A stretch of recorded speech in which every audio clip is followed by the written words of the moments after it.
The photo finish. An iconic staple of auto racing despite its rarity. But when such an occurrence does rear its head in a NASCAR race, versus Wild Thing to the line. it is an ultimate highlight for generations to witness decades down the line. Got loose in Torben. Checkered flag. They touch. And atop the hierarchical pyramid of all NASCAR racing series ever to exist on planet Earth, you find none other than the pinnacle of stock car racing, the NASCAR Roblox Racing League. Only the greatest warriors selected by Jesus Christ himself are cut out to race in this competitive and grueling league. Very few are able to wield the raw power and sheer strength of blocky cars and achieve victory on the greatest stage in auto racing. And with a series as competitive and prestigious as this, there is bound to be ultimate highlights for generations to witness.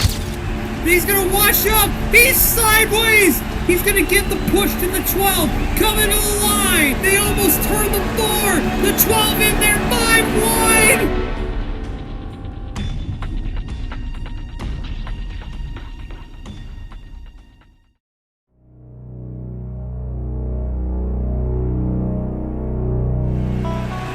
Welcome to the North Wilkesboro Speedway for the running of the Season 9 Sundrop 500. Not one soul could predict the absolute cinema that will follow later into the night.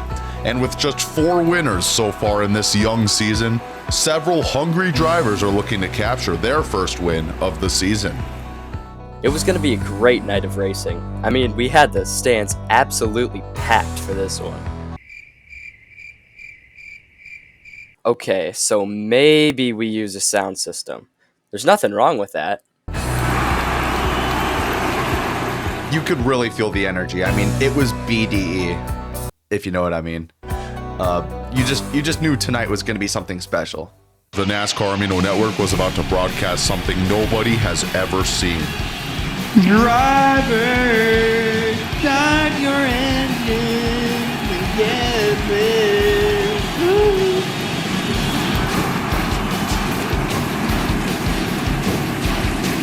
Under the lights at North Wilkesboro, it was time for a duel of destiny.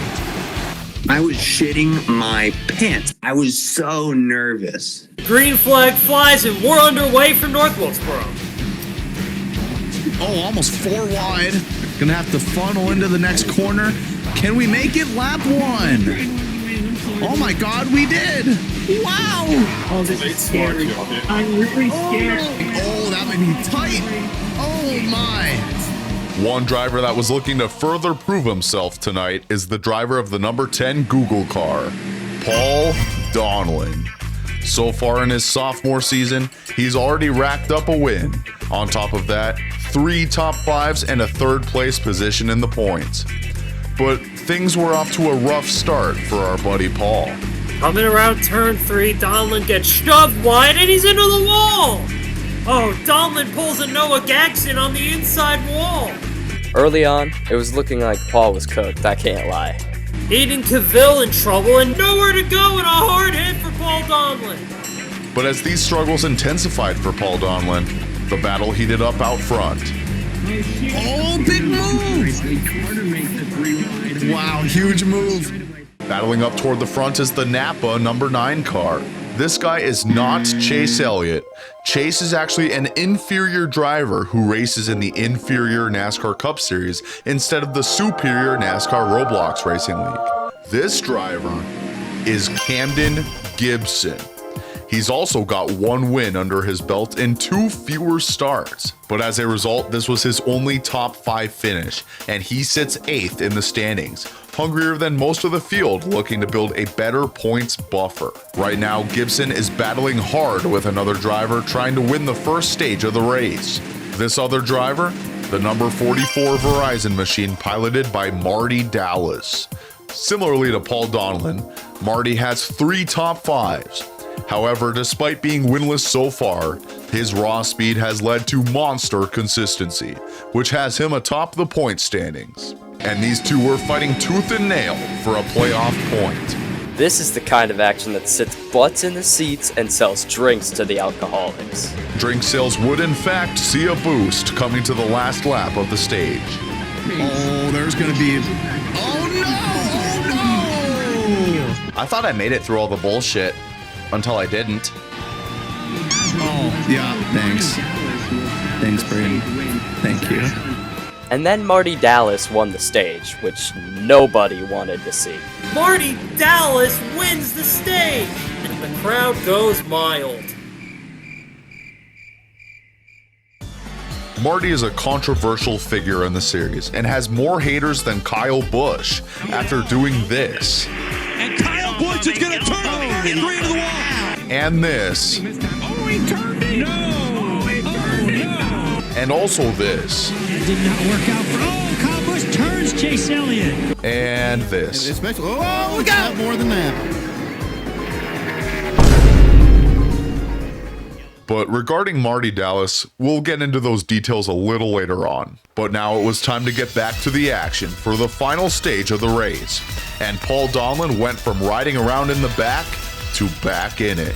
Stage 1 went entirely caution-free, but I just had that feeling something big was brewing. Oh no!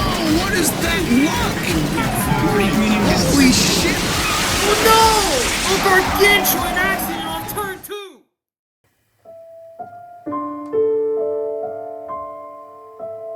Miraculously, both these drivers were unharmed from this accident. I flipped so hard, I shit my pants.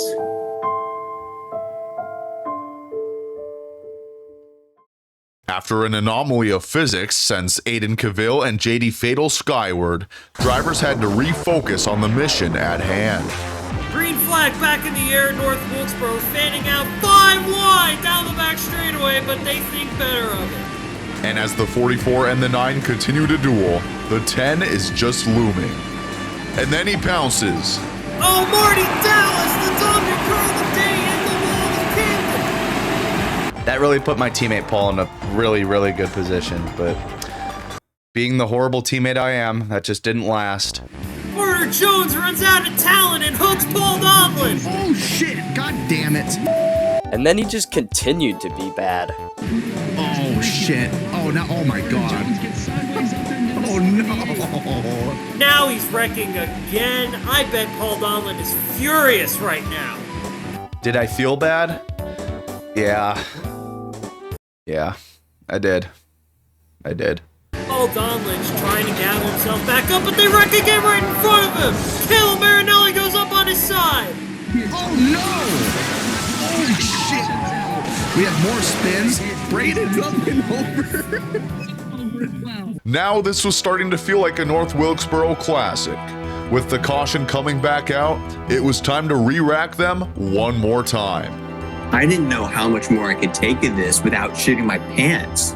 Back under green, Camden Gibson leads with only 12 laps to go. Paul Donlin was sneakily making his way to the front after all the chaos he's been through.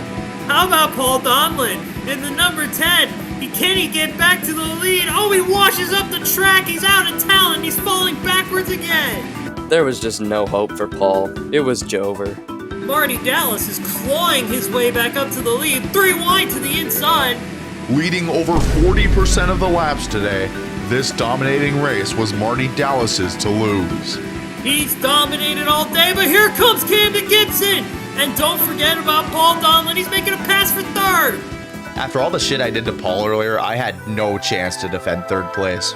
But it allowed me to get a bird's eye view of what would happen next. Here comes Paul. Oh, Marty might have just lost it. Here comes Paul. Gibson coming back on the outside. Oh, God almighty damn. Holy f***.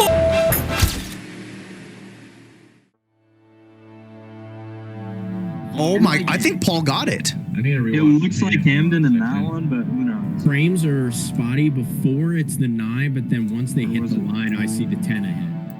Nobody knew who won this race. We had staff scrambling in the replay booth for every single angle of the finish. It was crazy. Meanwhile, other angles like Marty's angle looked like this and had no conclusive evidence whatsoever. In fact, one might argue Camden won clear as day in this angle. There are many things to consider when doing an elaborate review like this for such an important decision, and Marty's laggy-ass internet is not one of those considerations. I mean, I just don't understand how you can just be allowed to race with Wi-Fi as shitty as Marty's. I mean, this is the first time I'm looking at this footage right now. I'm just seeing this video for the first time, and I'm just absolutely appalled. Obviously, you don't want to take forever on a decision like this. You got people speculating and waiting, but this one took a while. I thought I saw a frame or two before the line, but he still looks ahead. Like, live, I thought Camden got it, but looking at the shots of the replay, I think Donlin's left front narrowly nicked his nose. Hold on, I have a ruling. I have to screen record my screen on my phone, though, so I have to leave VC real quick. Evan gave us what the people wanted, and that was an elaborate and insightful breakdown of the finish. Using IBIS Paint, of course, for, you know, the very important illustrations. So, this red line right here that we have, this is the start-finish line, and it's slanted because of the camera angle, so if you look, it's the same there. This is the picture after they cross the line. It looks like Paul's ahead, alright? So we can assume that if Paul is ahead at this line as well, he wins the race. So if we move this line over, we zoom in to where it hits whatever car, it hits Paul Donlin's car first right here, and you can see the gray right there from Camden Gibson's car. Paul Donlin is the winner of the Sundrop 500. Now that's cool and all, Paul Donlin has won the closest finish in history, but how did this happen? Well, leave it to none other than the driver of the number 44, Marty Dallas. Now, let me explain. Marty Dallas is notorious for being a dirty driver. Whether it's intentional or not, he is always ruining somebody's day. Oh, Marty Dallas puts Caleb into the wall. Oh, he's not going to be happy about that. Oh my God, now he put Alan Mooch in the wall. What is he thinking? Why is Marty Dallas driving backwards? He's going to try and whip it around, but oh my God, he wrecks the leader. Oh no. Oh, Marty is wrecking somebody again. Guess I'm not surprised. Now, let's not clown on Marty Dallas too bad now, because him hooking the 10 car was actually not a negative consequence. In fact, what if I told you Paul Donlin would not win this race if it weren't for Marty Dallas? What if I told you Marty Dallas is the reason for the greatest finish in history? Here's a final lap breakdown. He biffs turn 1 like an absolute goober. This is already heavily contributing to the setup to the greatest finish ever. And as Paul is gaining fast on the leaders, Marty Dallas and Camden Gibson slam doors coming out of turn 4. This puts Marty Dallas in a very unfavorable position. The only thing he can do, hook a left. And that's what he did.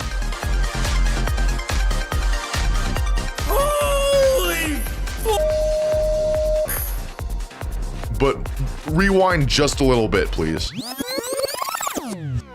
Notice how prior to crossing the line, it may be argued Camden Gibson looks to be out front. But when Dallas starts to spin out Donlin, it noses the 10 car ahead of the 9. How is this possible?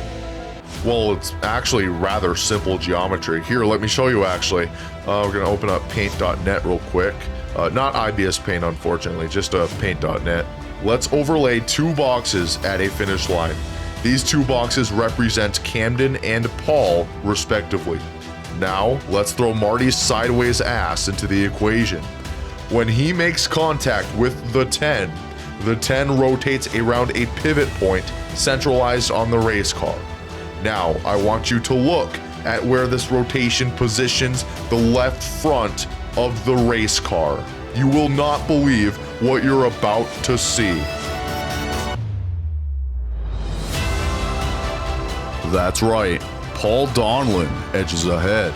Paul Donlin by 0.00007 seconds. This number may or may not be unconfirmed. Wins the closest finish ever in the history of man, in the history of machine.